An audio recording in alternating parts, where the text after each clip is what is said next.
Hello and welcome to another exciting video. Now in this one, we'll be looking at how we can list out all the shops that have been created by the logged in user. So here you can see all the shops data coming up with the owner IDs. So this was the dummy record that we created. And then this was the shop that was created using the new form by clicking on the manage shops link. Now over here, in order to get this based on the owner ID, what we need to do is in the Fauna, we need to create an index. You can create an index by going to this link, Fauna shop, and then either you click on indexes or you click any of the collections that you've created, and then you'll get this button saying new indexes. When you do that, you'll be shown this user interface where you have the option to select the collection, and then you specify the name of the index. Like in my case, what I've done is I've created an index by this name, shop by owner. Now if I click on this one and click on settings, you'll see what exactly I've done over here.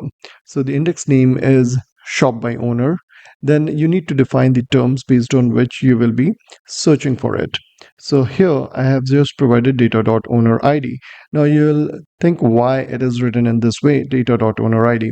So if I go ahead and create a new one, so here let's go ahead and create a new index. I'll give the same name, but here when I write the attribute name and I move out, you'll notice that it automatically picks the correct hierarchy. So here the owner ID is within the data block, and to see this you can just go to any collection that we have, and here if I open it up, you'll notice within data we have this owner ID. So that's the reason why it says data.ownerID even though you write owner ID. Now going back to this particular thing, here we have the terms, and then values, as you can see, are optional. So I've left that as is. And then I wanted to create this as a unique index. So I have checked this one and serialized as well. And after that, I just clicked on save. So you can create it in this very manner. And once the index has been created, the next step is you come to your code. And here in your schema.graphql, you'll notice that I've added one more query, and it says get shops by owner. Here I have the collection name and the owner ID. These are the two parameters that I'm passing over here. And then we have the same thing going on over here. We are assigning these values in this get shops by owner ID, and then we are returning this data. Now this GraphQL is then utilized over here in our Apollo client.ts file. So in Apollo client.ts, we already had this get all shops, get all products. Then now we have get shops by owner. And down below, we have this method fetch shops by owner ID. We are passing the collection name and the owner ID. Then we are creating this client.query. And here we are passing the query get shops by owner, the variables, collection name and owner ID. And other stuff is exactly the same how we have done it for fetch all shops. Now, once this is getting called, we go to our Fauna handler. Now in our Fauna handler, we basically first check whether the request is a get or post. In this case, it's going to be get. So here we are getting all the variables that we are passing within this parse variables collection, and then we are destructuring it over here. So collection name goes to collection name, and then we have the owner ID. Now if the owner ID is there, we are checking.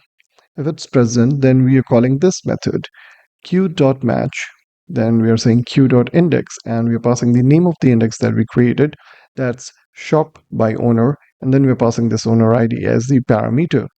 Otherwise, we are going ahead with the usual approach, q.documents. We are passing the collection name over here, and based on that, we are getting the result. So this returns the data to us, and after that, in order to list this data, we are just iterating through the shops collection over here. We do have these two buttons, which we'll be exploring in upcoming lectures. But what we are doing is we're just showing the shop name. And here we have the ID of that particular shop. Now, if I go to manage shops.tsx, here we are doing a couple of things, like first of all, importing the necessary imports like use Apollo client from Apollo client, fetch shops by owner ID from the Apollo client file that we just now saw. And here we have the use effect and use state, use user from auth Next.js author client, and then the newly created shop list file. Here we are doing the Apollo client, the user, then we are setting this shop data to null initially, and then the collection name, and here we are calling the fetch shops by owner ID. So here we have the Apollo client, the collection name, and the logged in user ID.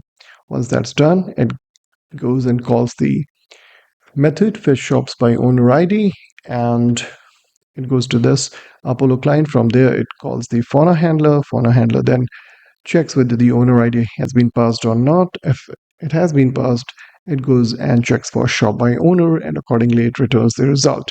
So here we are now getting the desired result, and then we are just simply checking if the shop data is there. We are returning shop list. So if I run this now and go to our manage shops, you'll notice that our shop list is coming. This is the shop list lambda, and here we have the response coming up. So the owner ID, the name, description, cover image, everything is coming up.